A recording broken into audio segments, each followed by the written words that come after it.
तो अग्निपथ स्कीम को लेकर आजकल काफी बातें हो रही हैं, खासतौर पर 2026 की भर्ती को लेकर बहुत कंफ्यूजन है ना कि भर्ती में देर क्यों हो रही है, क्या उम्र की सीमा सच में बदल गई है। तो आज हम इन सारे सवालों की तह तक जाएंगे और समझेंगे कि इस स्कीम में असल में क्या चल रहा है। तो चलिए शुरू से शुरू करते हैं। इस पूरे मामले को समझने के लिए सबसे पहले ये जानना जरूरी है कि अग्निपथ स्कीम अपने मौजूदा रूप में आखिर है क्या और इसके नियम क्या कहते हैं। तो पहला सवाल यही है कि अग्निपथ है क्या, मतलब इस स्कीम का ऑफिशियल ब्लूप्रिंट क्या है। तो देखिए, ये भारतीय सशस्त्र बलों के लिए एक नया भर्ती मॉडल है।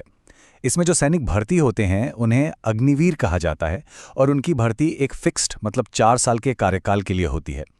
इसे 2022 में लाया गया था और इसके पीछे का जो मेन आइडिया था वो था सेना को एक ज़्यादा युवा और मॉडर्न फोर्स बनाना। और यही इस स्कीम का सबसे ज़रूरी पहलू है, 4 साल। ये एक फिक्स्ड सर्विस टर्म है, मतलब हर अग्निवीर 4 साल के लिए सेवा देगा और इन 4 सालों के बाद एक बहुत बड़ा फैसला होता है। वो फैसला ये है कि 4 साल की सर्विस के बाद केवल 25% अग्निवीरों को ही परमानेंट कमीशन के लिए चुना जाता है। यह सिलेक्शन पूरी तरह से उनकी परफॉर्मेंस और उस वक्त सेना की ज़रूरत पर आधारित होता है। मतलब हर बैच में से सिर्फ 1/4 लोग ही अपनी सर्विस आगे जारी रख पाते हैं। हाँ, लेकिन इन 4 सालों के दौरान अग्निवीरों को काफ़ी फायदे मिलते हैं, जैसे कि एक अच्छी खासी मासिक सैलरी है, रिटायरमेंट पर सेवानिधि पैकेज मिलता है, 48 लाख रुपए का मेडिकल इंश्योरेंस कवर है और हाँ, मिलिट्री हॉस्पिटल और CSD कैंटीन की सुविधा भी मिलती है। साथ ही साल में 30 दिन की छुट्टी भी है। पर एक बात ध्यान देने वाली है, उन्हें स्थायी सैनिकों की तरह ग्रेच्युटी नहीं मिलती। चलिए अब बात करते हैं एंट्री के नियमों की, मतलब 2026 के लिए अभी क्या नियम है। और सबसे बड़ा सवाल जिस पर सबसे ज्यादा बहस छिड़ी हुई है, उम्र सीमा। तो अगर हम ऑफिशियल नियमों को देखें तो चाहे जनरल ड्यूटी हो, टेक्निकल हो, क्लर्क हो या ट्रेड्समैन, सभी के लिए जो उम्र सीमा तय की गई है वो 17.5 साल से 21 साल ही है। ये अभी का ऑफिशियल नियम है। लेकिन फिर सवाल उठता है कि कुछ ऑफिशियल वेबसाइट्स और सोशल मीडिया पर 23 साल की उम्र सीमा क्यों दिखाई जा रही है। ये कंफ्यूजन आ कहां से रहा है। चलिए इस गुत्थी को सुलझाते हैं। तो देखिए, असलियत यह है कि उम्र सीमा अभी भी 21 साल ही है। जहां भी 23 साल की लिमिट दिख रही है उसके 2 कारण हो सकते हैं।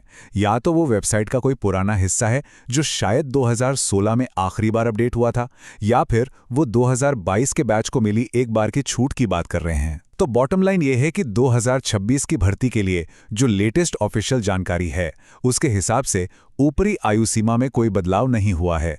लेकिन कहानी यहीं खत्म नहीं होती। भले ही नियम अभी फिक्स्ड हैं, पर यह स्कीम एक तरह से रिव्यू में है।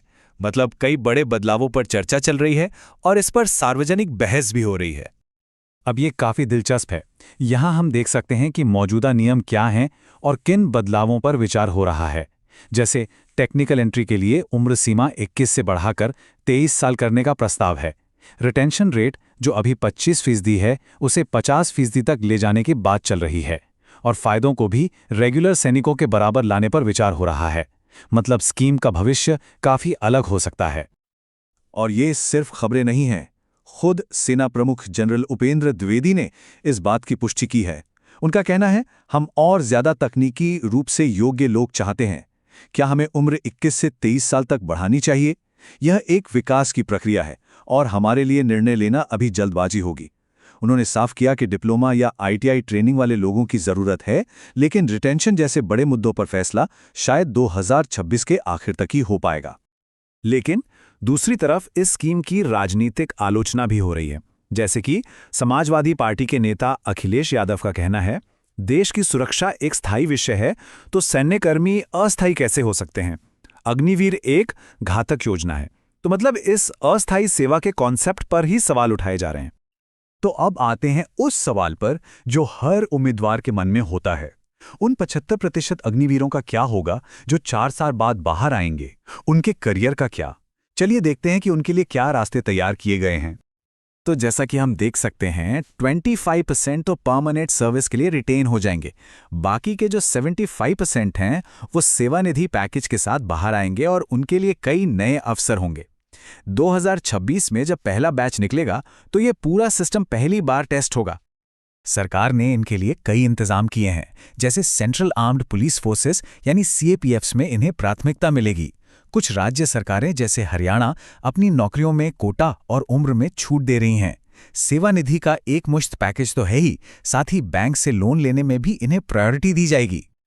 और ये एक बहुत बड़ा कदम है।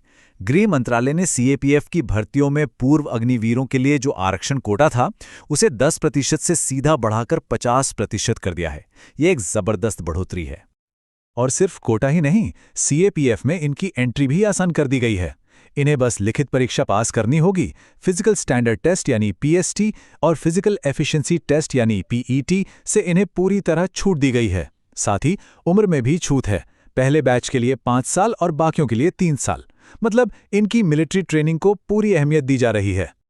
तो जैसे जैसे अग्निपथ स्कीम आगे बढ़ रही है और इसमें बदलाव हो रहे हैं, ये सवाल और भी बड़ा होता जा रहा है कि कोई भी देश अपनी सेना को मॉडर्न बनाने और अपने युवाओं के करियर की सुरक्षा के बीच एक सही संतुलन कैसे बना सकता है। यही वो सवाल है जो आने वाले समय में लाखों नौजवानों का भविष्य तय करेगा।